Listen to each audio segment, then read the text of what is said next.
사람이 아름다우면 그 아름다움을 따라올 것이 없습니다. 세상에 있는 어떤 영광을 다 모아놓는다 할지라도 사람의 아름다움보다는 크지 못합니다. 왜 그러냐면 사람에게만 영혼이 있기 때문에 그렇습니다. 영혼은 하나님의 생명인데 물리적으로 변질되고 더럽혀지고 썩고 할 수가 없습니다. 그래서 사람의 아름다움은 그 영혼에 있는데, 특별히 영이 피어나기 시작하면 사람이 최고로 아름다워질 수 있다라는 것입니다. 그렇기 때문에 마귀는 우리로 하여금 두려움과 어떤 정죄감을 가지고서 도무지 이제 피어나지를 못하게 만듭니다. 마치 한 달란트 받은 사람이 땅에 묻어두는 것과 마찬가지로 우리로 하여금 절대로 영이 피어나지 못하게 우리를 억누르는 것이죠. 저는 목회가 뭐냐 하고 누가 묻는다면 저마다 목회의 정의를 다르게 가지고 있겠지만, 제가 생각하는 목회의 정의는 그 사람 속에 있는 사람의 아름다움을 피게 만드는 것, 생명의 아름다움을 피게 만드는 것, 그게 목회라고 생각합니다. 피어나면 그 무엇과도 비교할 수 없는 아름다움이 사람에게 있습니다. 이제 그것을 피어나게 해야 된다는 것이죠. 제가 신학 공부를 해보고 이것저것 공부를 해봐도 개혁 신학이 대부분 맞게 가르치는 게 맞습니다. 성경에 가장 가까운 신학이 맞아요. 하지만 복음이 가지고 있는 그 폭발적인 능력을 신학이 다 담지를 못한다라는 생각을 하곤 합니다. 복음의 능력이라는 게 다른 게 아니라 이제 사람을 피어나게 만들고 사람을 아름답게 만든다라는 생각을 합니다. 오늘 다윗의 이야기입니다. 특별히 다윗의 인생에서 최고 절정에 이른 때라고 할 수 있을 것 같습니다. 오늘 다윗에게서 언제 사람의 아름다움이 피어나는지를 같이 생각해 보고자 합니다. 첫 번째는 사람은 향함이 있을 때 피어난다는 것을 알 수가 있습니다. 자기 자신에게 머물러 있는 게 아니라 어떤 대상을 향해서 향함이 있을 때 피어난다는 것이에요. 물리학에서 쓰는 용어인데요. 경제학에서도 쓰는 단어인데 모멘텀이라는 단어가 있습니다. 어떤 물체가 한 방향으로 계속 나가려고 하는 운동량을 이야기할 때 쓰는 것이에요. 이제 관성이죠. 그게 이제 관성인데, 사람이 하나님을 향해서 계속 다가가려고 하는, 계속 나아가려고 하는 그런 관성이 있을 때 사람의 영혼이 이제 피어난다는 것이에요. 이제 1절을 보시면 여호와께서 주위의 모든 원수를 무찌르사 왕으로 궁에 평안히 살게 하신 때에, 다윗이 대적을 물리치고 이제 태평 성대를 이루었습니다. 이제야 이제 편안한 날이 왔습니다. 그런데 그때 다윗이 그런 생각을 합니다. 2절을 보니까 나는 백향목 궁에 사는데 하나님의 괴가 휘장 가운데 있구나. 이제 우리 같으면은 그동안 사는 게 너무 힘들었어. 너무 힘들었어. 광야에서 13년 헤매고 헤브론에서 고생하고 아둘람 굴에서 이제 생고생을 하고 정말 나는 너무 사는 게 피곤했어. 이제 좀 쉬면서 내 인생을 좀 살아야 되지 않을까? 내가 나한테 보상을 좀 해야 되지 않을까? 이렇게 생각할 수 있잖아요. 이제 좀 안주하고 내 인생을 누리는 모드로 갈 수 있을 텐데, 다윗은 주위의 모든 대적이 사라져서 평안했을 때도 하나님 생각을 했습니다. 그런 생각은 이 전쟁은 하나님이 하셨다, 이 평화는 하나님이 주신 거다라는 이제 신앙 고백이 깔려 있다는 것이 깔려 있을 때 이제 할 수 있는 생각일 것 같아요. 이때는 다윗이 자기 인생에서 이제 최고 전성기 때의 일입니다. 혹자는 우리 믿음은 잘 나갈 때 알 수 있다고 말합니다. 축복받았을 때 어떻게 하는지를 보면은 그 사람의 이제 믿음을 알 수 있다, 이제 그렇게 얘기해요. 다윗이 하나님이 복을 엄청 주셨을 때도 이제 믿음으로 나갔다라는 것이에요. 나는 하나님의 은혜로 이렇게 좋은 데 살고 있는데 하나님은 여전히 천막에 살고 계시다니, 하나님을 위해 성전을 지어야겠어. 이런 생각이 뭐 맞다 틀리다 이런 것을 떠나서 다윗이 하나님을 향해서 끊임없이 이런 그 향함이 있는 사람이었다는 것이에요. 그의 영혼이 꽃처럼 피어날 수 있었던 것은 그가 하나님을 향해서 끝없이 다가감이 있는 사람이었기 때문이라 이렇게 생각을 합니다. 하나님을 향해 사는 사람에게는 한 가지 특징이 있습니다. 그러니까 은혜 충만한 사람들에게는 한 가지 특징이 있어요. 뭐냐면은 민첩함이에요. 그러니까 왜 민첩하냐면 사랑하기 때문에 그 열정이 있기 때문에 이제 민첩해지는 것이죠. 누가복음 17장에 10명의 나병 환자 이야기가 나옵니다. 같이 한번 읽어볼까요? 누가복음 17장 11절에서 19절이에요. 같이 한번 읽어볼게요. 예수께서 예루살렘으로 가실 때 사마리아와 갈릴리 사이로 지나가시다가 한 마을에 들어가시니 나병 환자 10명이 예수를 만나 멀리 서서 소리를 높여 이르되 예수 선생님이여 우리를 불쌍히 여기소서 하거늘 보시고 이르시되 가서 제사장들에게 너희 몸을 보이라 하셨더니 그들이 가다가 깨끗함을 받은지라. 그 중에 한 사람이 자기가 나은 것을 보고 큰 소리로 하나님께 영광을 돌리며 돌아와 엎드려 감사하니 그는 사마리아 사람이라. 예수께서 대답하여 이르시되 10사람이 다 깨끗함을 받지 아니하였느냐? 그 9은 어디 있느냐? 이방인 외에는 하나님께 영광을 돌리러 돌아온 자가 없느냐? 하시고 그에게 이르시되 일어나 가라 네 믿음이 너를 구원하였느니라 하셨더라. 10명의 나병 환자가 예수님을 만나고 예수님이 시키는 대로 제사장한테 가는 길에서 이제 고침을 받았습니다. 나병 환자 10명을 고쳐주셨는데 9명은 집에 갔나 봐요. 온데간데가 없고 이제 한 명만 자기 몸이 깨끗해진 것을 보고 즉시로 예수님께 달려옵니다. 그리고는 이제 큰 소리로 하나님께 영광을 돌리죠. 그리고 예수님께 엎드려서 감사 인사를 합니다. 그러니까 예수님이 그 사람한테 물으시죠. 내가 10명을 고쳐줬는데 영광을 돌리러 온 사람이 너 하나냐? 이제 그래요. 그런데 더구나 이 사람은 이방인이었잖아요. 사마리아 사람이었어요. 그러니까 9명은 어디 갔냐? 이제 그런 거예요. 그러면서 네 믿음이 너를 구원했다. 이렇게 말씀하시죠. 그러면 여기서 우리는 그 9명에 해당할까요? 1명에 해당할까요? 우리는 받은 은혜에 대해서 감사하고 민첩한 사람들인가요? 주님께 대해서 이렇게 민첩한 사람들인가요? 아니면 무심한 사람들인가요? 목장에서도 왜 목자님이 이제 단톡방에 이제 뭘 올리잖아요. 올리면은 금방 답하는 분들이 있죠. 금방 답하는 분들이 있어요. 은혜 생활을 하고 있는 분들은 대체로 빠른 거를 맞나요? 빠르죠. 빠르고 상당히 조심스러워요. 은혜 생활을 잘 이제 못하고 있으면 특별한 그 사유가 없는 한은 은혜 생활이 잘 안 되고 있으면 이제 답을 안 하거나 좀 늦게 하거나 제일 늦게 하거나 이제 그런 것 같아요. 그런 것 같고 이것은 뭐 저에게 적용을 하면 제가 이제 신방 가야 되고 만나야 되는 이제 성도가 있는데 제가 이제 미루고 맨날 이렇게 미루고 이제 빨리 안 가고 민첩성이 떨어지잖아요. 그러면 제가 은혜가 떨어졌다는 증거일 것이에요. 하나님을 향해 있는 사람은요, 그 민첩해요. 민첩하게 되어 있습니다. 사랑하는 마음 때문에 마음이 급해져요. 하나님을 향해서 계속 다가가는 사람들은 이렇게 영혼이 꽃처럼 피어납니다. 두 번째로 사람의 영혼은 아픔이 있을 때 피어납니다. 다윗이 성전을 짓고 싶어 했는데 하나님이 거절을 하셨어요. 이유가 역대상 28장에 나오는데요. 역대상 28장 2절에서 3절 같이 한번 읽어볼게요. 이에 다윗 왕이 일어서서 이르되 나의 형제들 나의 백성들아 내 말을 들으라. 나는 여호와의 언약궤 곧 우리 하나님의 발판을 봉안할 성전을 건축할 마음이 있어서 건축할 재료를 준비하였으나 하나님이 내게 이르시되 너는 전쟁을 많이 한 사람이라 피를 많이 흘렸으니 내 이름을 위하여 성전을 건축하지 못하리라 하셨느니라. 다윗의 인생이 그 피의 인생이었어요. 피의 인생, 그 전쟁의 인생이었습니다. 시편이 총 150편인데요. 다윗이 이제 절반가량을 지었습니다. 73편을 지었는데요. 그 중에 뭐 많은데요. 그냥 시편 6편, 한 편을 제가 가지고 왔어요. 시편 6편 한번 같이 한번 읽어볼까요? 시작. 여호와여 주의 분노로 나를 책망하지 마시오며 주의 진노로 나를 징계하지 마옵소서. 내가 수척하였사오니 내가 은혜를 베푸소서. 여호와여 나의 뼈가 떨리오니 나를 고치소서.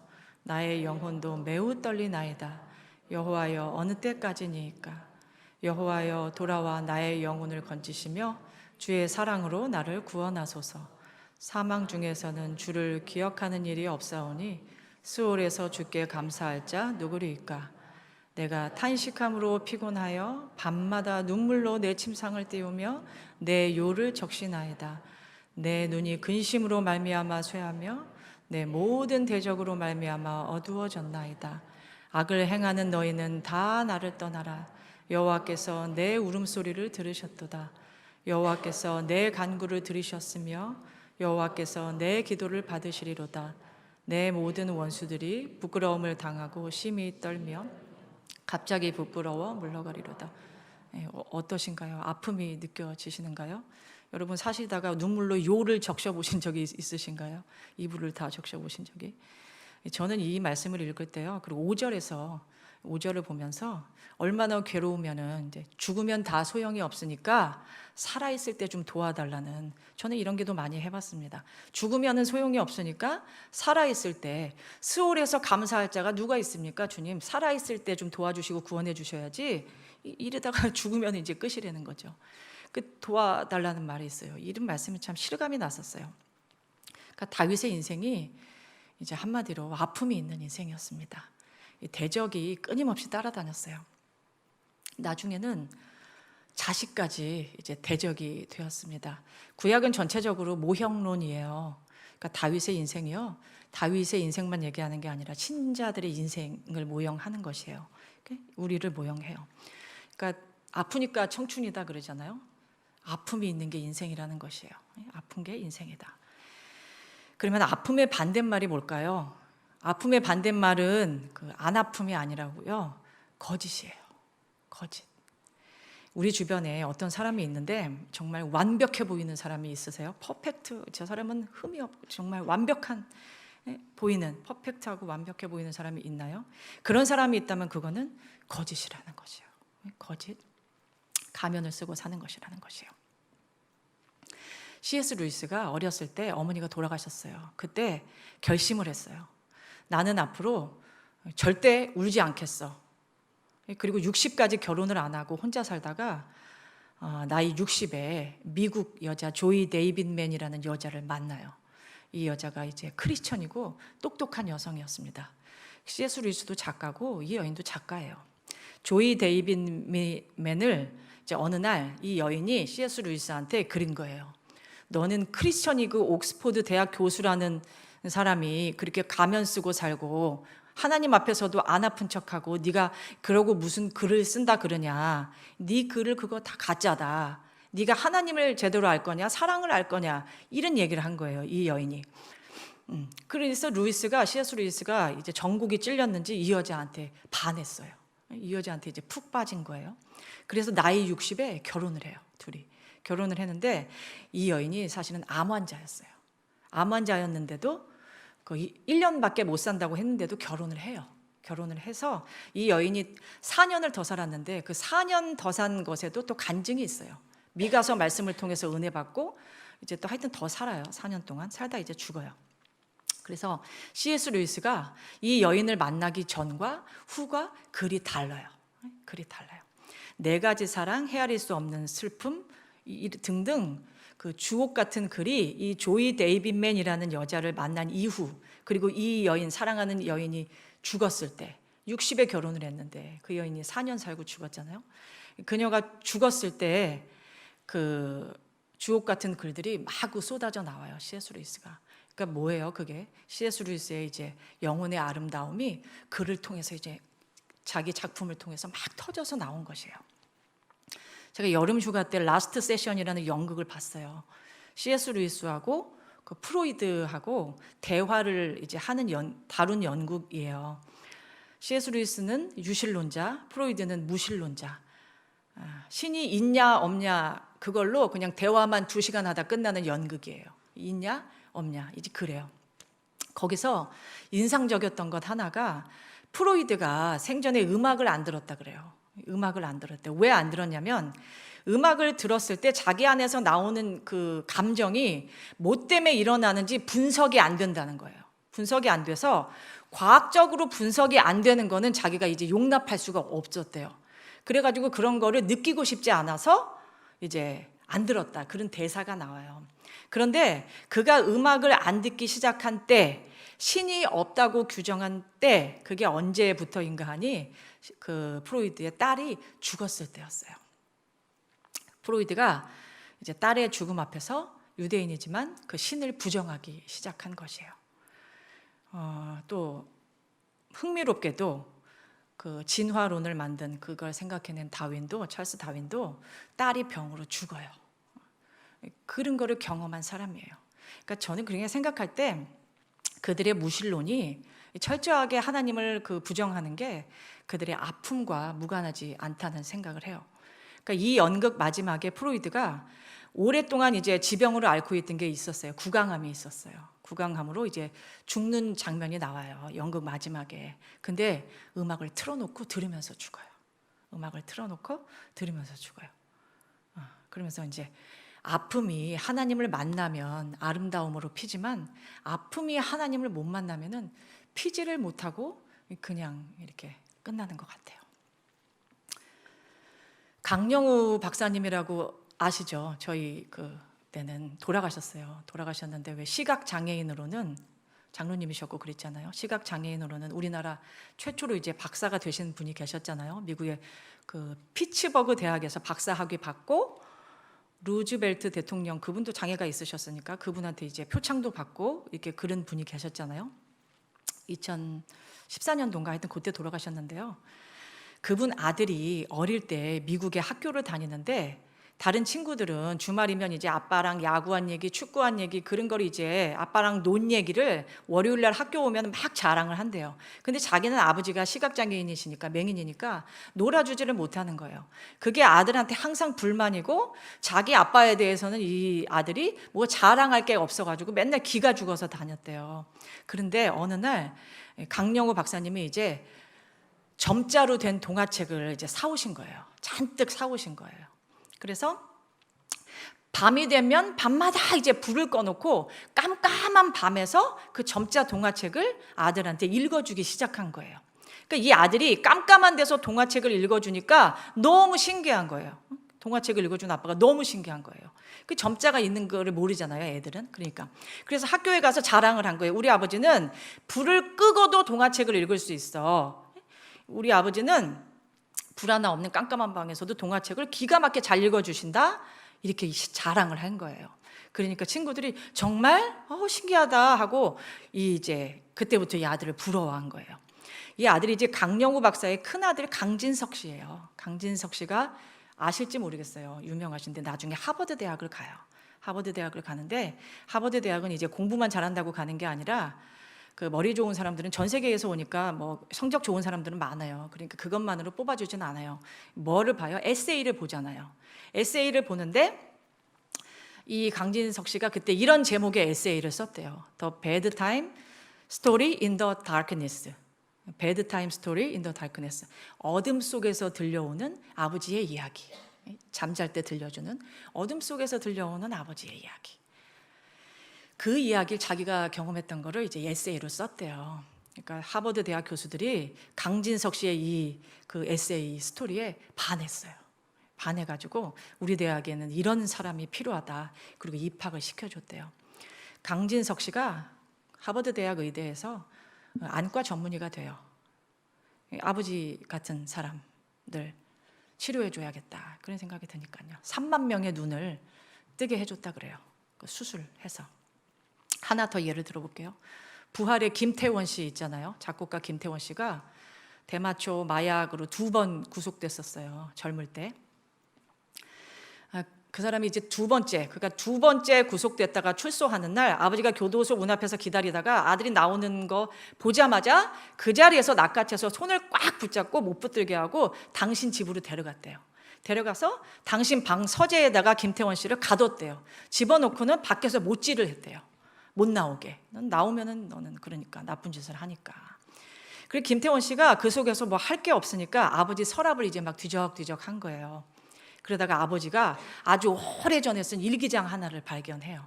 발견해가지고 근데 거기 뭐라고 써 있냐면 거기에 김태원 씨 그분 자기가 태어났던 날, 그러니까 아버지가 아들이 태어났던 날에 그날의 환희와 감격을 일기장에 써놓은 거예요. 고스란히 일기장에 써놓으셨더래요. 김태원 씨가 그 일기장을 보고 마약을 끊었다고 해요. 마약을 끊었다고 해요. 그리고 만든 앨범이 이제 다 안 들으시잖아요, 가요를. 부활 3집이에요. 부활 3집. 주옥 같은 노래들이 있는 부활 3집. 이제 그래요. 시간을 봐서 제가 하나 더 간증하려고 그랬는데 이제 저희 얘긴데요. 저희 이제 부모님이 목회하실 때 그 청년 하나가 고등학생 남자애를 어느 날 이렇게 데리고 왔어요. 데리고 왔는데 이제 왜 데리고 왔냐면은 어릴 때 같은 동네 살아가지고 이렇게 친했던 남자 동생인데 이제 커가지고 잘 모르다가 우연히 이제 동네에서 마주친 거예요. 그래서 뭐 요새 어떻게 사느냐 이렇게 막 이렇게 이야기를 주고받다가 이 남학생이 아버지 어머니가 이제 이혼을 하셨는데 아버지는 아버지대로 재혼을 하시고 어머니는 어머니대로 재혼을 따로 하셨어요. 그리고 이 남학생은 이제 어리지가 않고 고2니까 어디에도 같이 살 수가 없어가지고 혼자 이제 고시원에서 살고 있었던 거예요. 그러니까 이 우리 교회 청년이 불쌍해서 이제 데리고 온 거예요. 사정이 딱해서 데리고 왔어요. 그래가지고 그래서 저희가 사남매예요. 사남매인데 같이 살았어요. 그래 그렇게 사정이 딱하니까 우리 집도 뭐 좋지는 않지만 고시원에 사는 것보다야 낫지. 그러면서 하여튼 한 명을 더 보태가지고 우린 5명이 됐어요. 이렇게 같이 살고 있는데 저희 어머니가 딱 보니까 얘가 환경 때문에 그렇지 공부를 할 만한 어떤 그게 보였던 거예요. 그게 보여가지고 얘를 이제 서울의 자양고등학교를 다녔는데 전학을 시키러 갔어요. 전학을 시키러 갔는데 그 자양고등학교에서 반에서 42명인데 38등을 하더래요. 그래가지고 그 평촌에 있는 백영고등학교 요새 그 드림교회 하는 데 있잖아요. 예배드리는 거길로 전학을 시켰어요. 전학을 시키고 이제 네가 기왕에 이제 교회에서 사택에서 살게 되었잖아요. 그러니까 여기서 사니까 너는 이제 앞으로 그 기도하고 성경 보는 거 그거 하고 나머지 시간에는 공부만 해라. 이제 어머니가 그런 거예요. 딱 너는 앞으로 자는 시간 외에는 그 2가지만 해라. 공부하고 기도하는 거 딱 그거 2개만 하라 그런 거예요. 근데 얘가 항상 그 기타 치면서 찬양하면서 기도할 때 자기 환경 때문에 맨날 잘 울었어요. 울고 원망하는 기도를 많이 했어요. 그게 하나님을 원망하는 건지 부모를 원망하는 건지 모르겠어요. 막 맨날 그냥 그 굵은 목소리로 그렇게 원망하는 기도를 했어요. 그래서 저희 어머니가 병선아, 네 그 마음의 한으로 갖고 있지 말고 하나님을 만날 재료로 삼아라. 그러면 네가 큰 사람이 되고 네가 그게 오히려 네 아픔이 오히려 자산이 될 거다. 이제 그런 거예요. 그래서 어쨌든 그 학생이 공부를 열심히 해가지고 반이 아니라 전교권에서 막 이제 놀기 시작했어요. 전교권에서 놀기 시작해서 결론적으로 이제 고3 때 성적이 좋아서 이런 데 가까운 데에도 충분히 갈 수 있었지만 전액 장학금을 받기 위해서 이제 형편이 어려우니까요. 전액 장학생으로 그 제주대 의대를 갔어요. 제주대 의대를 가서 그 의사가 됐는데 뭐를 전공했냐면은 정신과 의사가 됐어요. 왜 그랬을까요? 본인이 어릴 때 맨날 우울했거든요.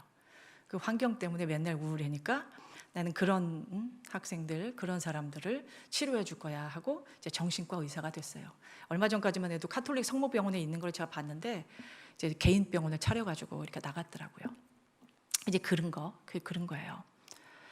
자, 그러면 이제 어릴 때 어머니를 여인 C.S. 루이스나 앞을 못 보는 아버지를 둔 그 강진석 씨나 마약에 빠졌던 그래서 감옥을 2번이나 갔다 왔던 김태원 씨 그리고 지금 얘기한 부모가 이혼을 해서 부모가 둘 다 살아 있는데도 고시원에서 혼자 살 수밖에 없는 그런 제가 성은 얘기할 수가 없고 병선이나 이제 그런 사람들만 아픔이 있을까요?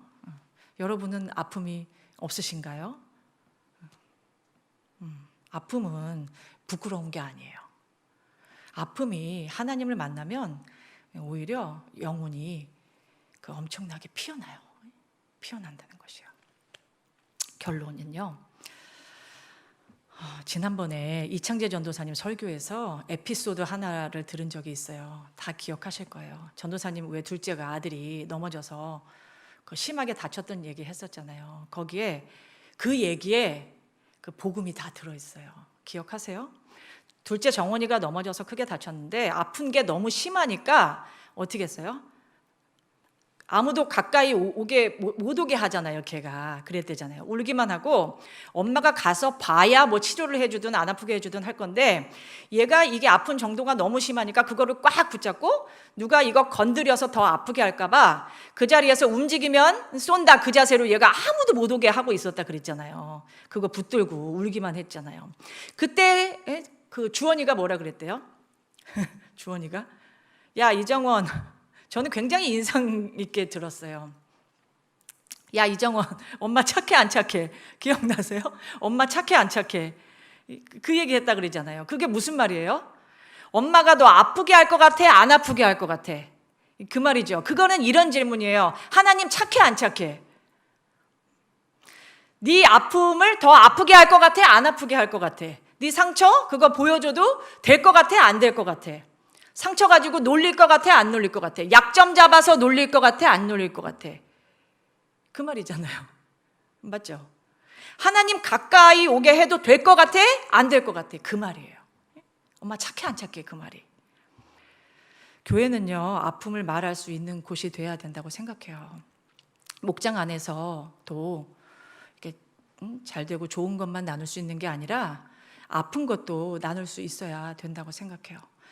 마귀는요, 아픈데 안 아픈 척하고 있기를 바래요. 바래. 치료받을 수 있는데 치료할 수 없다고 생각하기를 바래요.